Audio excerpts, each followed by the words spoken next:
Salah kita juga kenapa kita ini lemah gitu. Makanya sudah, ini negara ini given sudah begitu. Doakan saja yang baik-baik. Nah sekarang masjid bisa mengelola itu. Allahumma sholli ala sayyidina Muhammad, masjid bisa mengelola itu. Nggak usah kita teriak-teriak sekolah gratis segala macam. Ini masjid bisa kelola. Bisa bikin sekolah gratis. Di Munzalan itu ada rumah sehat. Bisa bikin rumah sehat gratis. Makan bisa ditanggung, tempat tinggal bisa dibangun oleh masjid, wakaf asrama, wakaf kemudian shelter segala macam bisa. Masjid bisa bangun tempat pendidikan, masjid bisa bangun tempat kesehatan, masjid bisa sediakan pakaian. Udah cukup. Ini masjid ini. Ambulans 2. Bayangin ambulansnya Masjid Kurlangit baru itu jalan terus 24 jam antar mayat, antar jenazah gratis. Ya, Kristen, Islam dilayani oleh ambulans itu. Alhamdulillah Masjid Berkah Box kalau di Balikpapan saja satu hari 2.680 porsi. Orang bisa makan free gratis. Ini ekosistem. Pakai softwarenya. Kalau softwarenya sama, kau berhasil juga, insya Allah.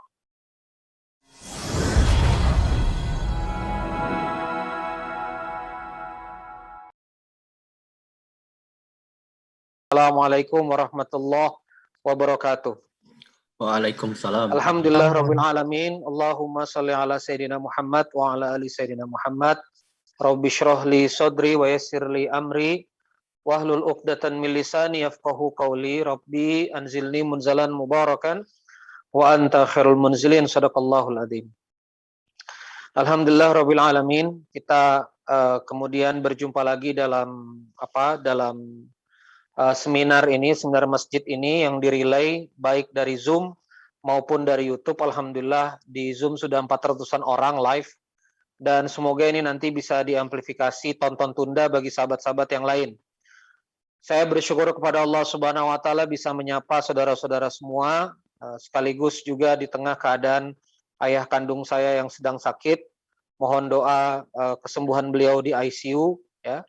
Semoga Allah Subhanahu wa taala menyembuhkan beliau, dan kepada kawan-kawan aktivis masjid, barokah hari ini baik pengurus masjid, teman-teman kaum muslimin muslimat ya, para aktivis, para pengusaha yang menyaksikan tayangan ini, mudah-mudahan ini takdir baik Allah Subhanahu wa taala kita bisa berjumpa lewat platform ini.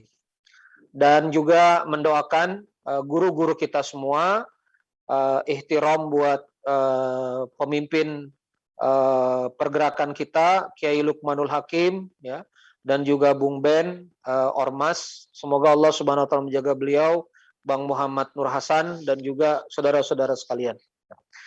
Kawan-kawan sekalian, ini 30 menit ini saya nggak akan pakai filter ini Sukma. Jadi saya izin melepas semua pemikiran saya secara brutal.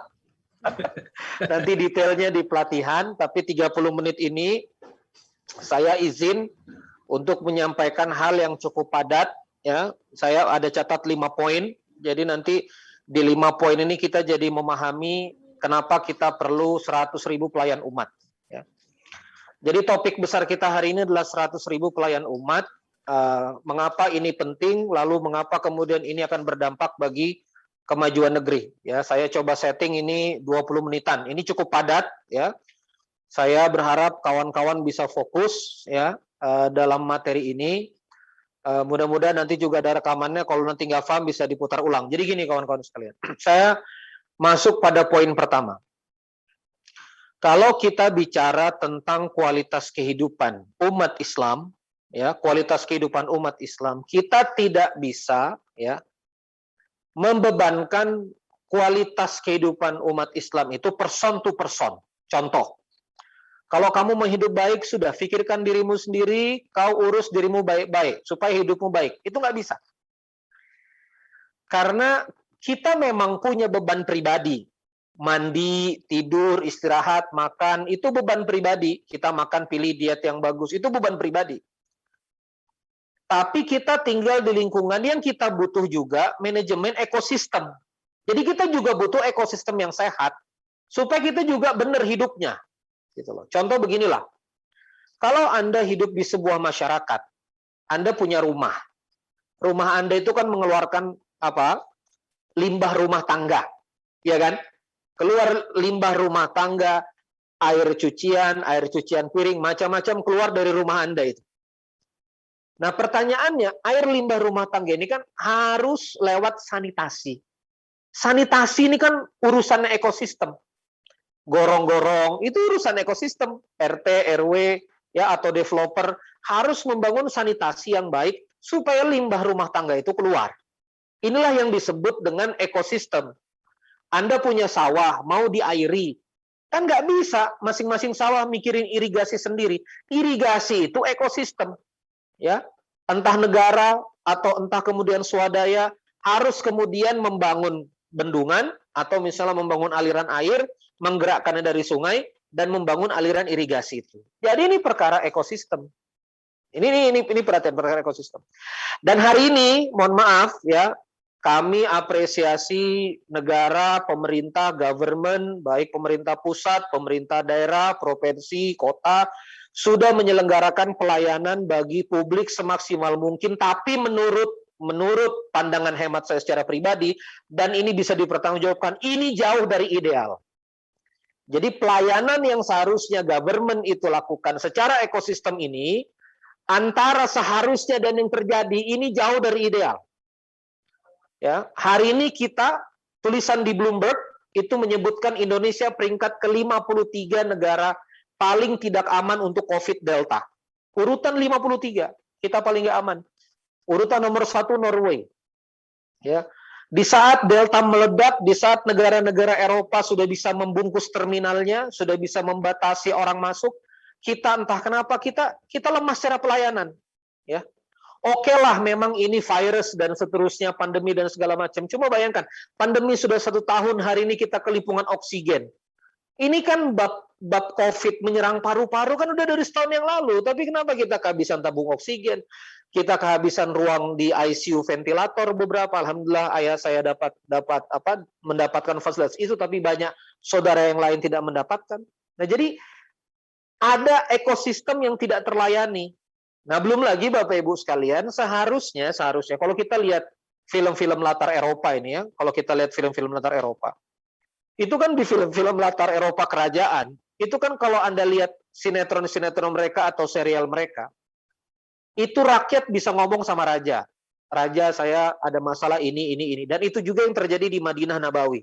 Jadi warga negara ini datang kemudian mengutarakan itu kepada Nabi Allah Muhammad SAW. Sekarang saya tanya begini, kalau orang nganggur, ada pengangguran berat di Indonesia, ada pengangguran berat di negeri ini, itu ngelapor ke siapa? Saya tanya dulu ini kalau ngelapor ke siapa? Medsos kan. Kalau misalnya nggak bisa makan, ini minta makan ke siapa? Kalau misalnya ada seorang istri, suaminya entah nggak pulang kemana, anak ada 4, ini harus lapor kemana? Kalau ada yang diusir dari kontrakan, ini mereka harus tinggal di mana? Nggak ada Pak pelayanan itu Pak. Yang kita sebut pelayanan yang sekarang itu tuh bikin SIM, ya. Yang kita sebut pelayanan yang hari ini itu adalah bikin STNK, dan itu ya bukan pelayanan, itu kan adalah mekanisme, ya, mekanisme dari negara untuk mempersyaratkan macam-macam sama warganya, gitu loh. Pelayanan yang hakikinya nggak ada. Jadi intinya Bapak Ibu sekalian, teori negara modern, ya, di mana kita kemudian ditarik iuran pajak secara paksa lewat kemudian PPN, pajak pertambahan nilai. Kalau teman-teman pengusaha pasti mengalami ini, faktur pengeluaran, faktur masukan, lalu kemudian dari berbagai transaksi yang publik lakukan, ada berbagai retribusi iuran yang harus kita bayar kepada negara. Dalam teori negara modern, oke, ini no problem, ini nggak masalah, asal kemudian public services-nya juga kembali kepada warga, public services-nya kembali kepada masyarakat. Nah, sekarang ini kan nggak terjadi public services ini, ya kan? Public services ini nggak terjadi. Ya, misalnya kayak hitung-hitungan kemarin saya buat di sosmed kan. Kalau misalnya masalahnya virus ini butuh inang untuk kemudian terus hidup dan mematikan inangnya dengan lockdown. Ya, Italia berhasil dengan lockdownnya 2 bulan, Wuhan berhasil. Kenapa nggak kita stay semua di rumah, 2 juta rupiah kali 50 juta orang, kemarin sudah sekian triliun. Ketemu angkanya cuma 300-an triliun, ya, untuk kemudian bikin orang semuanya diam di rumah, dan itu kemudian juga tidak bisa kita lakukan. Nah, ini kan ada kerangka ekosistem yang gagal ini sebetulnya, yang sebetulnya kita rasakan. Jadi kita sebagai warga negara, sebagai umat ini nggak punya ekosistem, nggak punya habitat untuk kemudian hidup dalam dukungan organisasi gitu, dalam dukungan ekosistem ini mohon maaf ya, saya poin pertama ini rada panjang. Nah, maka saya masuk pada poin kedua, ketika kita menghadapi kegagalan ekosistem ini, ternyata ya secara kita tidak sadar dan terbukti di lapangan, masjid berhasil membangun ekosistem ini dengan baik. Saya ulangi sekali lagi, masjid berhasil untuk menjadi ekosistem ini dengan baik gitu loh. Ya kita mulai bagaimana kemudian kita mulai dari yang sederhana. Saya ke Kurir Langit, Masjid Kurir Langit Baru. Bagaimana mereka bisa membangun ekosistem di Baru, ya, bikin makan gratis, lalu kemudian ambulans, ya, punya ambulans 2. Bayangin ambulansnya Masjid Kurir Langit Baru itu jalan terus 24 jam antar mayat, antar jenazah gratis. Ya, Kristen, Islam dilayani oleh ambulans itu. Masya Allah, tabarakallah, antar jauh-jauh tempatnya. Ya. Ini dahsyat, ya. Jadi ternyata Masjid Kurir Langit, nah apalagi ekosistem. Ekosistem itu pendidikan. Masjid Kurir Langit bikin pendidikan gratis, bahkan sampai S1, baru loh, ya, 2 jam 3 jam dari Makassar, ya. Kita ke Hujan Assalam Tarakan, Mas Reski. Mereka bikin poster orang Tarakan yang mau isoman lapor sama masjid. Ekosistem bekerja. Ya, Masjid Berkah Box, ya, tulisan saya tadi malam, ada ibu-ibu diusir dari rumahnya. Bisa kita carikan tempat, bisa kami berikan platform. Alhamdulillah Masjid Berkah Box kalau di Balikpapan saja satu hari 2.680 porsi. Orang bisa makan free gratis. Ini ekosistem. Pembelajaran, lalu kemudian 30 santri gratis tanpa SPP, nggak ada uang gamis, uang kitab, uang apa, pokoknya semua gratis belajar. Bahkan tinggal di pondok. Anak-anak masuk kurus-kurus sekarang udah gemuk-gemuk, Masya Allah, tabarakallah. Hafalan Qur'annya juz 1, juz 2, sehat-sehat. Baru jalan 2 bulan, Pondok Berkah Quran, kick off Syawal yang lalu. La haula wala quwata illa billah. Masjid Munzalan Mubarakan. You imagine 700-800 ton. Imagine 12-15 miliar. Ya, menyantuni 4.000 pondok di 92 kota. Pusatnya di Masjid Pontianak Munzalan Mubarakan. Coba itu dipikirin, 300.000, 400.000 santri. Kalau Anda bilang, ya itu kan uang umat juga. Ini negara juga pakai uang pajak ditarik paksa. Kau jangan ngomong-ngomongin masjid pakai uang ziswaf. Uang umat itu negara juga pakai uang publik. Cuma mana layanannya? Nah gitu loh. Jadi kawan-kawan sekalian, ternyata fungsi negara yang kemudian tarik pajak pelayanan itu, lalu kemudian secara klaster kecil-kecil berhasil dijalankan oleh masjid. Itu aja sebetulnya. Poin 2 ini titik tekannya di situ. Maka dari itu, saya kemudian berdiskusi dengan Kiai Lukman, berdiskusi dengan Bung Ben, lalu kemudian saya juga nyampaikan ke teman-teman, ini berhasil, ini masjid ini kelola negara ini, kelola umat ini berhasil. Tapi dia klaster kecil-kecil, karena begitulah antropologi kita. Kita ini kan negara kesatuan, Pak. Sukunya 3.000-an. Kalau Anda ke Korea Selatan, mereka tuh suku Joseon, Goryeo, Three Kingdoms jadi satu. Anda ke Cina, itu bangsa Qin jadi satu. Dia satu suku, makanya ketika sama yang daerah Asia Tengah itu kurang nyambung gitu loh. Jadi kita ini antropologi Indonesia ini, negara kepulauan ini, dia bukan negara terpusat kayak Jepang satu suku. Lalu kalau Anda ke Uni Arab Emirat satu suku. Kenapa kemudian masjid ini berhasil? Karena itulah antropologi kita. Masjid Berkah Box Balikpapan dengan gaya Banjarnya, gaya Bugisnya yang dominan di sana, gaya Al-Banjarinya itu diterima accepted.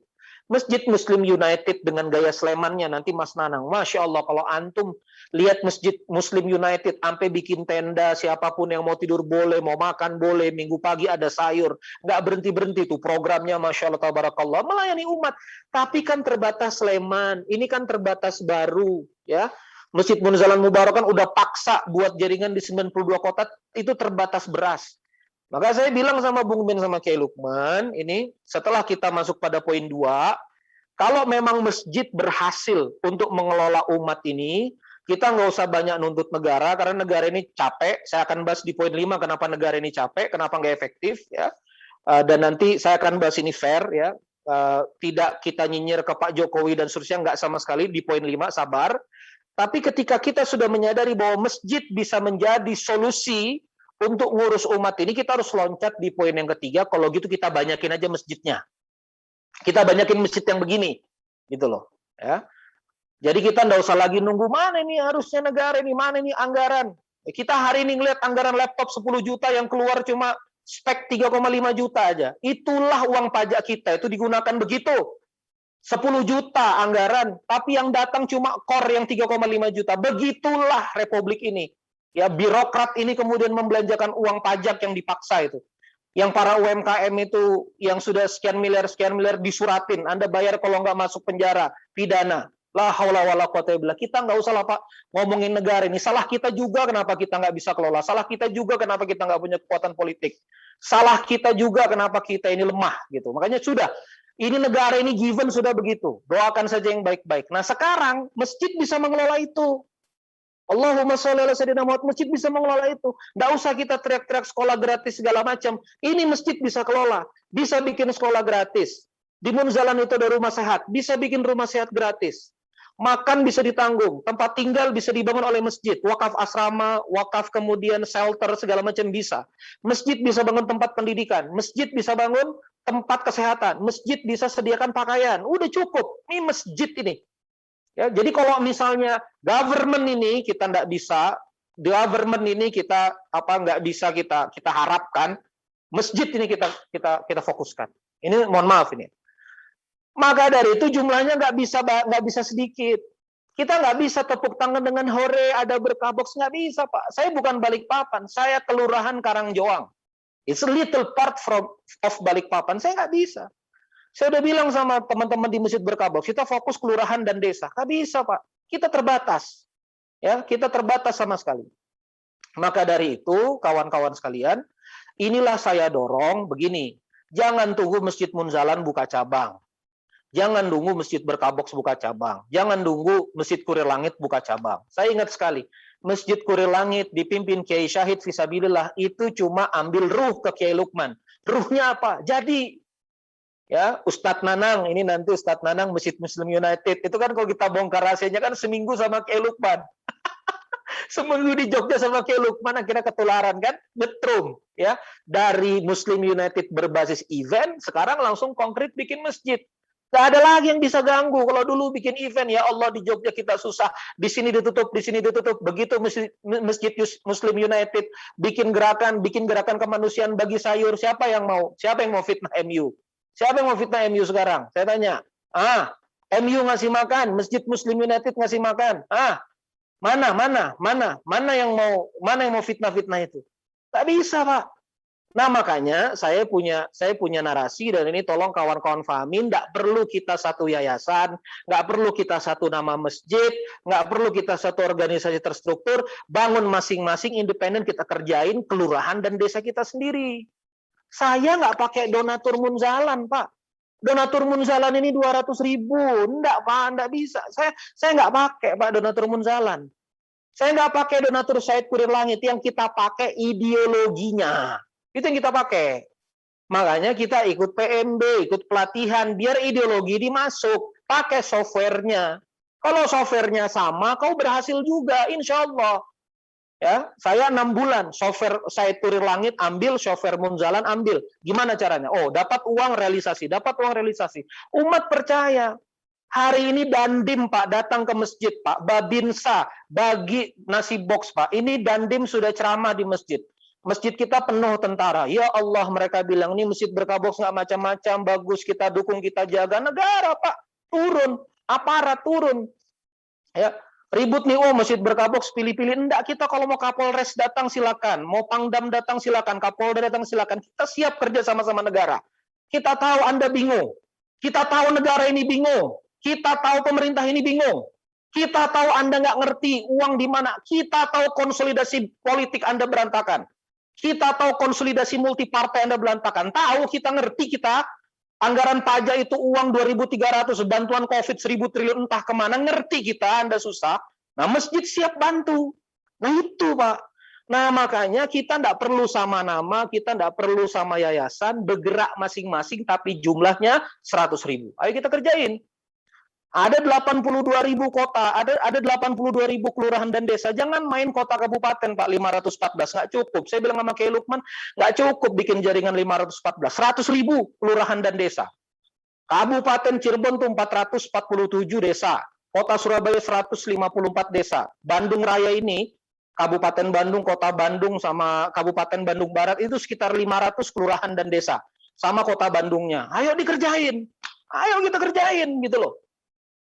Kau bikin, makanya konsepnya adalah pelayan umatnya dulu. Mus'hab bin Umairnya dulu. Jadi Mus'hab bin Umair datang ke Madinah, install orang, suku Aus dan Khadraj udah baiat Aqobah 1-2, baru bangun Masjid Nabawi. Jadi ayo ya, ini konsep. Kita butuh 100.000. Ini kenapa kita butuh 100.000? Pelayan umatnya dulu, masjidnya gampang. Masjidnya ambil yang existing. Ini banyak masjid-masjid nggak jalan. Akuisisi, reformasi, masuk, ubah. Ya, uang kasih yang nggak gerak-gerak itu rebut. Kalau misalnya ketua takmir Anda ngasih rebut, Anda udah tiap hari subuh di situ, ketua takmir nggak subuh di situ, ngapain? Ngapain jadi ketua takmir? Lengserkan. Jadi ketua takmir nggak subuh berjamaah, rumahnya 5 rumah dari masjid, nggak subuh berjamaah, lengserkan. Apa? Nih umat nih. Ketua takmir duduk, apa segala macam, nggak gerak-gerak. Gimana kalian ini? Umat ini nunggu kawan-kawan. Ya. Kita ngomong nggak enak. Umat ini kelaparan. Kau ngomong nggak enak. Itu kas masjidmu. 80 juta, 100 juta, 200 juta, 1 miliar nggak gerak. La haula wala quwata illa billah. La haula wala quwata illa billah. Ya, kita butuh 100.000 pelayan umat install ke masjid. Ya, take over masjid yang nggak jelas itu pemberdayaannya. Ambil. Ya, kalaupun nggak jelas nggak bisa diambil, kau bangun masjid sendiri kayak Berkah Box, gampang. Itu masjid Berkah Box, GRC segala macam bangunan, pada sampai 300-400 juta, Pak. Tukang yang betul bangun sendiri, belanja bangunan sendiri. Jangan juga kita ini wakaf cari project, ya. Betul-betul kita ini. Jangan kita cari laba-laba juga di situ. Cari untung, cari profit. Bangun. Habis bangun, percayakan pada umat. Ambil jauh. Saya di Karangjuang masuk lagi 1,5 km ke dalam. Pinggir hutan karet. Akses jalan terakhir. Enggak apa-apa. Jauh-jauh dari masjid-masjid yang existing, yang hebat-hebat katanya gagah-gagah gitu, biar kita nggak berkelahi. Naik saya ke gunung. Rame juga, Pak. Nggak bisa dibohongin kalau kita itu memang niat melayani umat. Nggak bisa dibohongin. Nah, makanya 100.000 pelayan umat, kita take over masjid yang ada, atau kita bangun masjid yang baru. Clear ya? 1, ekosistem ini gagal melakukan pelayanan. 2, masjid berhasil melakukan pelayanan dengan baik. Yang ketiga, kita butuh 100.000 macam ini. Kita butuh 100.000 macam Masjid Kurir Langit. Masjid Kurir Langit itu cuma 8 di Sulawesi Selatan. Ya, Masjid Munzalan Mubarakan mungkin ada 10-12 titik. Masjid Munzalan Jogja udah running, Masjid Munzalan Samarinda lagi running, Masjid Munzalan Sintang segala macam. Oke lah, ada 12, ada 15. Nggak cukup, Pak. Nggak cukup, bener lah. Nggak bisa kita, superhero Munzalan, nggak bisa, Pak. Nah, Masjid Berkah Box apalagi Anda minta, oke Kang Randy, bismillah kita tunggu buka cabangnya, repot Pak, donatur kita segitu-gitu aja. Ya, maka dari itu ayo sekarang kawan-kawan masing-masing ini yang kayak Masjid Kurir Langit, yang kayak Masjid Berkah Box, yang kayak Masjid Munzalan, yang kayak Masjid Muslim United mesti ada 100.000. Nggak ada pilihan. Ya, harus ada 100.000 begitu. 100.000 dapur umum. 100.000 titik madrasah gratis untuk umat. 100.000 rumah sehat. Ya. Jadi nanti enak, negara ini enak. Sekolah negeri kosong, kita beli ulang, sekolah-sekolah negeri. Puskesmas kosong, kita take over sama masjid. Jadi negara ini enak. Nggak 2.400 triliun mereka buang-buang. Enak jadi negara ini. Yang jadi presiden ke depan itu enak. Tinggal ngedoain masjid aja, banyak diurusin sama masjid. Nggak apa-apa, kita ini lagi bantu negara kok. Kita cinta sama NKRI. Kita nggak ada mengubah NKRI. Ini ngapain kita ubah-ubah? Yang penting itu pelayanannya, Pak. Mau Anda mau sebut republik kah, kerajaan kah, monarki kah? Kalau misalnya hantu ya hantu saja. Kalau misalnya zolim ya zolim saja sudah. Sudahlah. Males saya ngomong-ngomong begitu. Ya, udah nih, ya teman-teman, 100.000. Maka camkan di hati Anda pelayan umat. Janganlah mikir jadi, mau jadi wali kota, jadi bupati, kau urus saja kelurahan dan desa tuh, beres nggak? Ya, nggak usah kita mimpi jadi presiden apa segala macam, nanti dulu kau urus. Saya dalam hati saya, Ren, kamu urus kelurahan Karangjoang ini, berhasil nggak? Umat ini nggak diberi kepercayaan sama Allah Subhanahu Wa Taala, kalah terus di politik, ya, karena kamu nggak pernah ngurusin yang benar. Ya, saya, Anda nggak pernah ngurus umat ini yang benar. Maka Allah nggak kasih sama kita ini. Tamkin ini nggak Allah kasih sama kita ini. Ya, kekuasaan ini nggak Allah kasih sama kita ini, karena kita ini males ngurus umat. Ini ada Ghazali, Masjid Ghazali ya, Bang Zuliansa, Gorontalo. Dapur umum masak terus sampai masjidnya panjang, nggak cukup cuma satu. Itu di Gorontalo Pak, jauh ya Allah, di ujung Sulawesi Utara bawah selatan tuh. Ya Allah, Telkom ini jauh. Nggak bisa kita berharap cuma sama Al-Ghazali saja. Al-Ghazali urus Gorontalo. Itu pun mungkin satu kelurahan doang. Nah kita ini 100.000. Poin 3 ya. Ngegas nih gua nih, nggak sabar. 4. Masih kuat nggak nih dimarah-marahin? 4. Maka kawan-kawan sekalian, ya yang keempat ini, kalau 100.000 ini siapa aja berarti? Nah ini saya pengen masuk orang-orangnya. Siapa aja nih 100.000? Maka 100.000 ini satu jelas pengurus masjid. Bingung saya pengurus masjid ini kalau misalnya nggak ikut pelatihan masjid bilioner itu, nggak tahu tuh hatinya itu gimana tuh. Bingung saya. Udah ada seminar masjid, sudah tahu masjidnya lembek gitu loh. Program nggak ada, seminar gratis nggak ikut, bingung saya. Jadi satu segmen kita pengurus masjid, harus kita paksa tobat. Kalau nggak bisa pengurus masjid, segmen kedua adalah pengusaha. Karena pengusaha ini dia bisa fokus pada waktu. Dia punya sumber daya, dia bisa fokus sama waktu. Jadi 100.000 pelayan umat ini bisa pengusaha. Cepet Pak kalau pengusaha. DWK Praega bikin masjid Abdurrahman bin Auf udah kayak main monopoli aja. Jadi 1 years gitu loh. Udah sikat ya. Jadi yang kedua pengusaha, yang ketiga pengangguran. Nah kalau misalnya pengangguran, la haula wala quwata illa billah, namanya nganggur. Gimana Ustadz saya nganggur? Mungkin takdir antum pelayan umat. Antum nggak cocok kerja di BUMN, nggak cocok jadi ASN. Udah, coba itu. Saya pengen Masjid Enterprise ini bikin poster. Anda pengangguran, ikut PMB. Nanti Bang EN suruh cari Bang EN ini suruh cari sponsor. Beasiswa untuk biayain pengangguran ini. Nganggur, ya Allah. Kalau nganggur, sikat, jadi pelayan umat. Ya, nggak ada alasan, Pak. Jadi ini segmen luas, siapapun bisa. Ustadz, saya pengurus masjid, Ustadz, tapi bukan ketua. Gampang, nanti kita kudeta aja. Lambat-lambat ini ketua takmir ini. Bikin program ini nggak boleh, bikin program itu nggak boleh. Udah kita sikat, kita kudeta aja. Kudeta baik-baik. Pak, ini mau diurusin nggak masjid ini? Kalau misalnya nggak diurus ini, kita urus aja lah Pak. Ini kas nggak jalan, nggak ini. Udahlah. Ya kita ini halus nih, umat udah lapar Pak. Mati jutaan orang ini Pak. Hari ini Pak. Ayah saya masuk, saya ngeliat sendiri kemarin ayah saya itu sesak. Ini karena ekosistemnya nggak beres Pak. Bolak-balik orang angkat oksigen Pak. Oksigen aja negeri ini nggak bisa urus. Orang kelaparan Pak, ya Allah, anak yatim kelaparan, kas masjid 100 juta nggak gerak, dapur umum nggak punya. Cobalah. Harusnya kan masjid itu kan platform bersama, nih sumbangan masuk, bikin dapur umum, kan nggak bisa personal Pak. Masjid yang sah bikin itu. Lihatlah kurban sapi itu di store kemana? Store ke masjid. Masjid itu punya kepercayaan, masjid itu punya aset intangible, kepercayaan umat bisa gerakan dana umat. Tapi mana umat, mana dana itu terbelanjakan? Kau nggak gunakan itu, kau nggak gunakan akses intangible itu, kau nggak gunakan kepercayaan itu. Cobalah bikin dapur umum, buka minyak goreng, buka stor ayam, buka stor daging. Umat itu nggak kelaparan kalau misalnya masjidnya jalan. Ini masjid cuma gagah-gagahan aja. Kalau masjid tempat sholat, betul lah, nggak ada debatable. Tapi kalau masjid tempat sholat, Pak, mending ganti aja di IO, Pak. Ya, event organizer sholat. Kalau misalnya takmir cuma ngurus imam, sholat, muazin, nggak itu, Pak, urusan Anda tuh. Takmir itu memakmurkan kalau cuma imam muazin tuh IO aja Pak. Sewa aja kepanitiaan. Ngapain orang-orang pintar, doktor, profesor jadi takmir, alumni profesional katanya pensiunan. La haula wala quwata illa billah. Seperti itu. Nah, makanya ini poin keempat. Pas poin kelima, kata Sukma 5 menit lagi. Maka poin kelima kawan-kawan sekalian, inilah nanti yang akan menjadi solusi tentang efektivitas negara ini.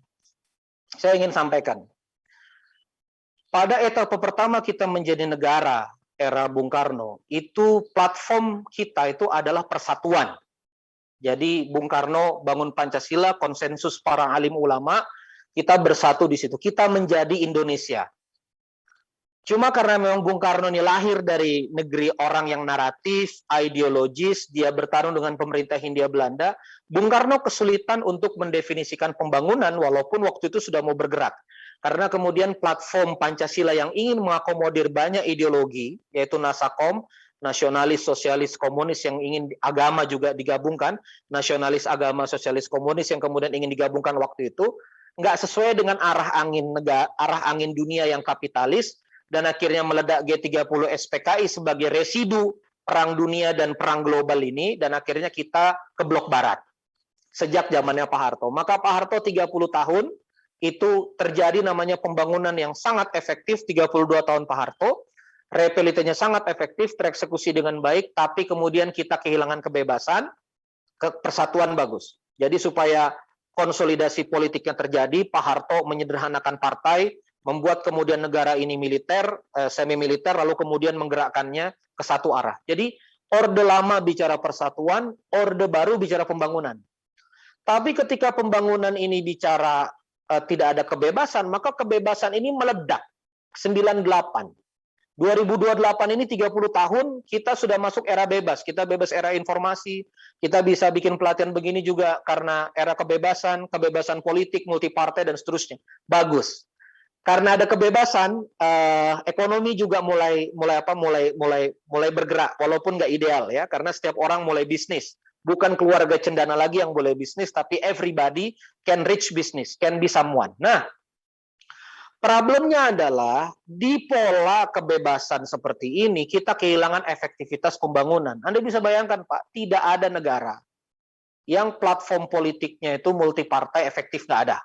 Tunjukkan saya. Tunisia sekarang berantakan, multipartai. Anwar Ibrahim Pakatan Harapan hari ini berat, karena multipartai. Dulu hanya UMNO, ya. Yang efektif Anda lihat, Erdogan efektif, AKP 60% suara hampir efektif. Mereka kekuatan dominan di Turki. Lee Kuan Yew efektif, ya, di Korea Selatan efektif. Pokoknya Amerika juga sebetulnya efektif. Dia cuma dua partai, Pak, Demokrat sama Republik. Nah, jadi kawan-kawan sekalian, waktu ada kajian politik, di beberapa kajian politik saya simak di YouTube, itu semuanya mempertanyakan bagaimana agar negeri ini mampu membangun konsolidasi politik yang hari ini diwakili dengan koalisi parpol. Dan nggak ketemu caranya, tetap ada kepentingan. Makanya negeri ini bikin program, Pak, nggak pernah jelas. Menteri itu reshuffle terus karena deal politik berubah terus. Maka saya dalam hati menyebut bahwa umat ini akan bersatu untuk sepakat pada satu gagasan yang besar, kalau gagasan politiknya adalah pelayanan.